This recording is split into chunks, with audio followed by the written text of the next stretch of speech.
At 56, the tragedy of Matthew McConaughey is beyond heartbreaking.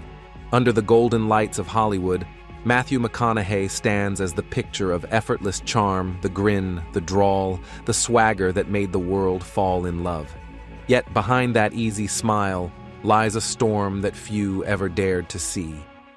At 56, the man once crowned the king of cool carries stories carved not from glamour, but from grief, silence, and loss. This is not a tale of fame. It's a tale of the human cost that fame demands of a boy from Uvalde who dreamed of belonging, a man who fought against the weight of his own image, and a soul who learned that success can shine brightest right before it burns. His laughter has filled movie screens. His words have inspired millions, but beneath the applause lives a haunting truth that sometimes even the brightest stars flicker hardest in the dark. This is the tragedy of Matthew McConaughey, not defined by downfall, but by the aching beauty of what it means to survive it. The quiet boy from Uvalde. Long before the red carpets, before the Oscar speeches, before anyone called him a star, there was just a boy standing under the vast Texas sky. Uvalde, small and sunburned, held his earliest memories. A town where the sound of wind through dry grass carried more secrets than people dared to speak. Matthew was the youngest of 3 brothers, a quiet observer in a house that thundered with noise. His father, Jim McConaughey, was a man of steel, an oil pipe salesman, with the kind of temper that made doors tremble. His mother, Kay, was fierce, sharp, and proud. Their love was passionate, but volatile, sometimes tender, sometimes explosive. Arguments were not whispers in the McConaughey home. They were storms that ended in slammed doors and broken silence. And there, in the middle of it all, stood Matthew, watching, listening, learning. He once said that his childhood felt like controlled chaos. There was laughter, but it often came after tears. His parents divorced twice and married 3 times, creating a rhythm of departure and return that left young Matthew unsure when stability would come, or if it ever would. In school, he wasn't the loudest. He didn't fight for attention. Instead, he observed people, their movements, their tone, their contradictions. That quiet watchfulness became the seed of his acting the way he could become anyone, because he had spent years studying everyone. But even in those early years, loneliness clung to him. His father's shadow was long a man who demanded toughness, who didn't always know how to show softness. When Matthew tried to express his emotions, he often met the unspoken rule of masculinity that ruled small-town Texas. Boys don't cry. He carried that silence with him. It became part of his foundation, invisible, but always there. At night, he would sit by his window, looking out at the endless horizon. He once wrote that the Texas stars felt like 1,000 little mirrors, each one reflecting what he could become or what he might lose. There was wonder in those nights, but also ache. The ache of wanting to be seen, but not knowing how to ask for it. When he finally left Uvalde for college, he wasn't chasing fame. He wanted to be a lawyer. He wanted to help people, to make things right. But fate, or something larger, had other plans. A simple decision to switch majors from law to film would change the course of everything. That single act, driven by instinct rather than ambition, led him down a path that would make him a global icon. But even then, even as the first sparks of destiny flickered to life, the quiet boy from Uvalde still lingered inside him, humble, searching, and uncertain. That boy would never fully disappear. He would follow McConaughey into every role, every heartbreak, every silent night when the applause faded. Because deep down, behind the charm and confidence, lived a man who never stopped trying to understand where home really was and whether he had ever truly found it. The breakthrough and the burn. It began, as so many turning points do, by accident. One night, in the haze of a Texas summer, a college kid wandered into a bar. There, he met a casting director who liked his smile, his drawl, his strange mix of calm and danger. That chance meeting led to a small role in the low-budget movie Dazed and Confused. The line was simple, improvised, almost careless. All right, all right, all right. It wasn't scripted genius. It was instinct. But that one line became a symbol not just of a character, but of Matthew McConaughey himself. In that moment, the quiet boy from Uvalde stepped out of the shadows and into the floodlight of fame. The world saw effortless charm. What they didn't see was the fear beneath it, the pressure to live up to a persona he hadn't planned. Hollywood wanted him to stay the cool guy, the shirtless Texan who made people laugh and sigh. They didn't want his depth, his uncertainty, or his silence. They wanted a brand, not a man. His rise was fast, almost too fast. Magazine covers, romantic comedies, interviews where everyone wanted the accent, the grin, the easy confidence. People loved his light, but they never asked where the shadows went. Behind the cameras, McConaughey felt something shifting. Success was supposed to feel like freedom, but instead, it felt like a cage built of expectations. He tried to play along. He played the charming leads, the dream men, the easy heroes. The paychecks grew, so did the loneliness. Each movie premiere felt louder, but emptier. He began to question whether the man in the posters was still him, or just an image built by others. There were moments of quiet humiliation too. Scripts that promised depth but delivered cliches. Critics mocked him for being predictable. Casting calls where he wasn't asked what he wanted only if he could take his shirt off. For a man who had built his identity on authenticity, it was soul-crushing. One night, after another glossy premiere, he looked at himself in the mirror and didn't recognize the reflection. The grin looked hollow. The sparkle had faded. That's when he realized fame had given him everything but stolen something far more valuable, his truth. So, he stopped. Just like that. He turned down roles, big ones. The studio is worth millions. Hollywood thought he'd lost his mind. To them, he was walking away from success. But to him, it was something else: survival. In the silence that followed, the industry forgot him. Months turned into years. His name slowly disappeared from headlines. Friends told him to take what he could get, to stop being stubborn. But Matthew stayed still. He knew that the fire that burns too bright also burns too fast, and he wasn't ready to be ash. Those quiet years would later be called his self-exile. He called them necessary. They hurt. They scared him. But they also rebuilt him. Because before you can reinvent yourself, you have to lose who the world thinks you are. And so, as the lights dimmed and the noise faded, Matthew McConaughey began his second act, not as a heartthrob, not as a Hollywood product, but as a man chasing meaning. The burn of fame had nearly consumed him. But in its ashes, something stronger began to rise, something real, raw, and utterly his own. The reinvention of a Southern soul. The silence stretched for nearly 2 years. In Hollywood terms, that's a lifetime. The phone stopped ringing, the offers dried up. Some called it career suicide, others called it pride. But for Matthew McConaughey, it was neither. It was reclamation. He spent that time in Texas, the same soil that had shaped his boyhood, now grounding his manhood. No movie sets, no press junkets, no spotlight. Just long drives on open roads, the hum of the wind, and his own thoughts for company. He journaled obsessively. He hunted, fished, and rayed. He became a husband, a father. He relearned how to live without applause. There's a strange freedom in obscurity, the kind that strips away illusion. For Matthew, those quiet days gave him what fame had taken: clarity.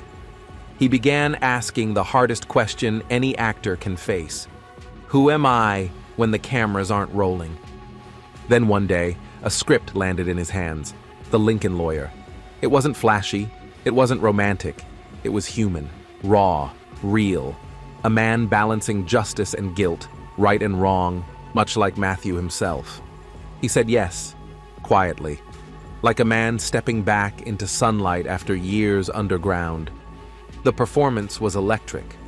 Audiences saw something they hadn't before, not charm, but conviction. The critics who had once dismissed him now whispered words like comeback. But Matthew didn't see it that way. He wasn't coming back to something. He was coming into himself. Then came Mud, Dallas Buyers Club, and True Detective. Each role peeled away another layer of the Hollywood mask he'd once worn. He didn't act to impress anymore. He acted to express. Every frame, every silence, every tear carried the weight of a man who had lived through fire and found his own voice on the other side. When Dallas Buyers Club hit theaters, something shifted. The world didn't just see an actor, they saw a survivor.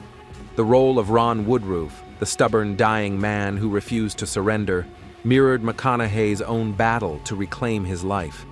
He lost 47 pounds for the role, but gained something invisible: respect. And when he stood on that Oscar stage in 2014, holding the golden statue in his hand, his voice trembled not from pride, but from gratitude. "To my hero," he said, "that's me in 10 years." It wasn't arrogance. It was a declaration of becoming, of never stopping, never settling. For the first time, the spotlight didn't feel like a burden. It felt like home. But not because of fame, because of truth. He had found a balance between the man he was and the man the world saw, between the actor and the human being.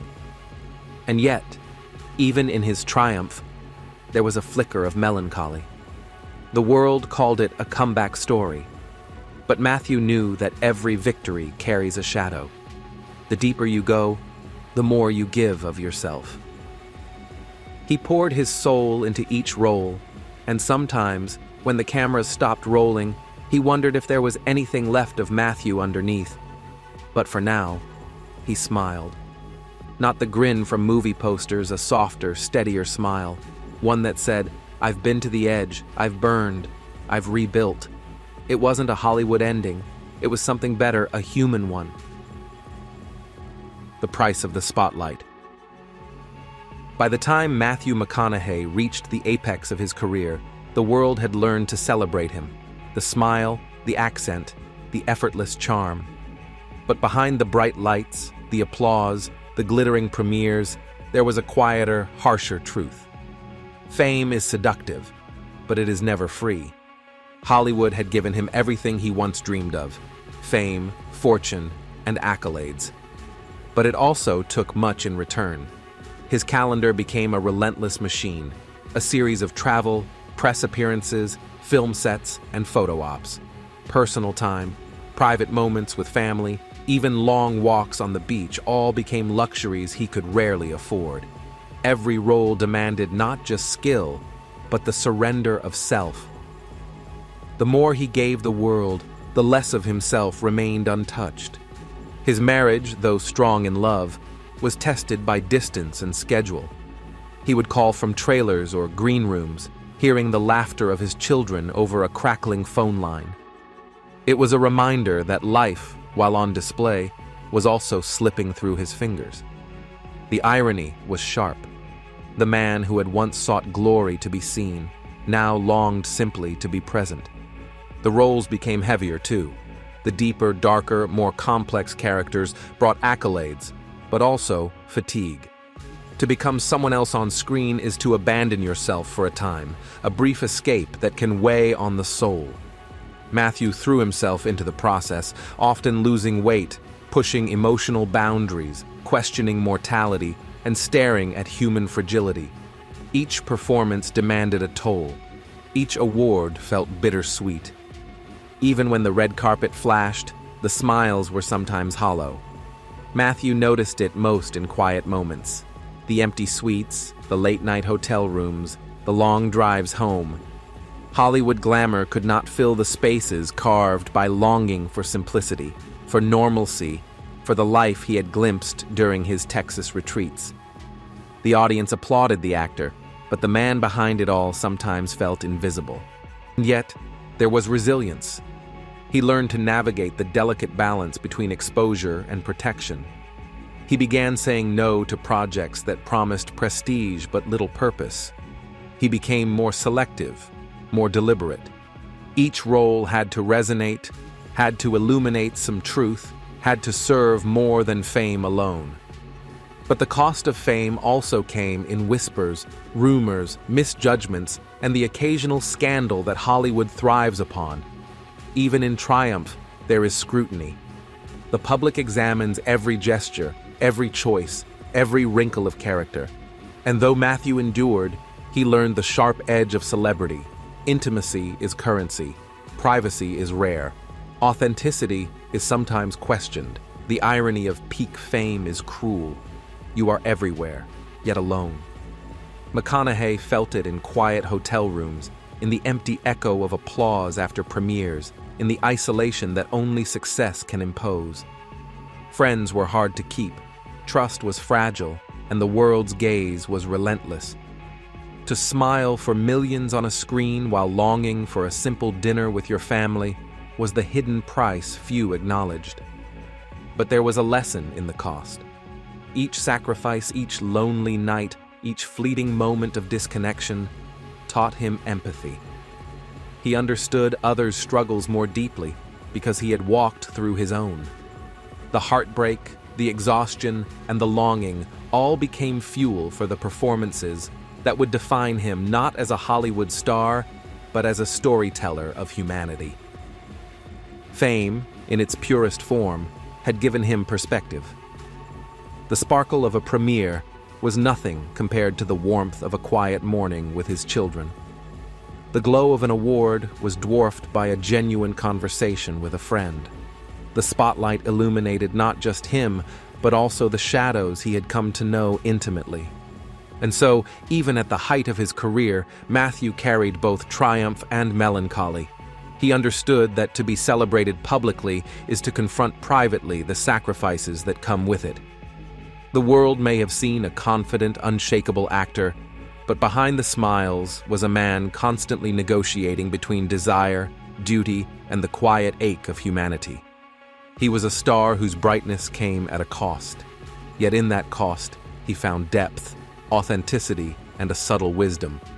A reminder that the price of the spotlight is not simply fame or fortune, it is the awareness of what it takes to shine, and the courage to endure it without losing oneself entirely. Scandals, loss, and the fragility of time. Even the brightest stars cast shadows. For Matthew McConaughey, fame's glare sometimes illuminated the harshest realities of life. Rumors swirled, missteps were magnified, and the world often judged the man more harshly than the actor. Scandals, minor yet persistent, reminded him that public perception is fragile, and innocence is never fully assumed. Yet deeper than any gossip was the weight of personal loss. Friends departed, mentors aged, and colleagues faced their own battles. Each farewell was a quiet heartbreak, a reminder that life's true fragility lies not in fame, but in the impermanence of those we love. Matthew felt the sting of absence sharply. The empty seats at premieres, the missed birthdays, the voices that would never echo again. Time itself became a subtle adversary. His body no longer moved with the effortless agility of youth. Injuries, sleepless nights, and the relentless rhythm of work revealed that even vitality has its limits. Mortality whispered in quiet hotel rooms, in reflective car rides, in the simple passing of days once taken for granted. He saw that every choice career, love, and family carried consequences that time would inevitably expose. And yet, in this shadowed landscape, Matthew discovered something profound. Resilience is not the absence of pain, but the embrace of it. Each scandal taught patience, each loss deepened empathy, and each reminder of mortality illuminated what truly mattered. Awards and accolades faded in comparison to a family meal, a heartfelt conversation, or a moment of silence spent honoring those gone. The fragility of life did not weaken him. It humanized him. It reminded him that fame, fortune, and admiration are fleeting. Only the quiet integrity of heart, the tenderness toward others, and the courage to face time's unyielding march remain as enduring legacies. In this delicate balance of public scrutiny and private sorrow, Matthew McConaughey learned the art of living fully, painfully, and beautifully, a man who understood that the price of life is measured not by applause, but by the depth of love, loss, and reflection he carried in his soul. Matthew McConaughey's journey is a testament to the fragile beauty of life. Through triumph and tragedy, fame and solitude, he moved forward with a quiet determination that few could fully grasp. His story is not one of perfection, but of persistence, the courage to face the shadows that inevitably accompany the spotlight. Every misstep, every loss, every whispered rumor became a teacher, shaping the man behind the golden smile and silver screen charisma. In the end, it is not the awards or the box office numbers that define him, but the depth of empathy he cultivated through struggle.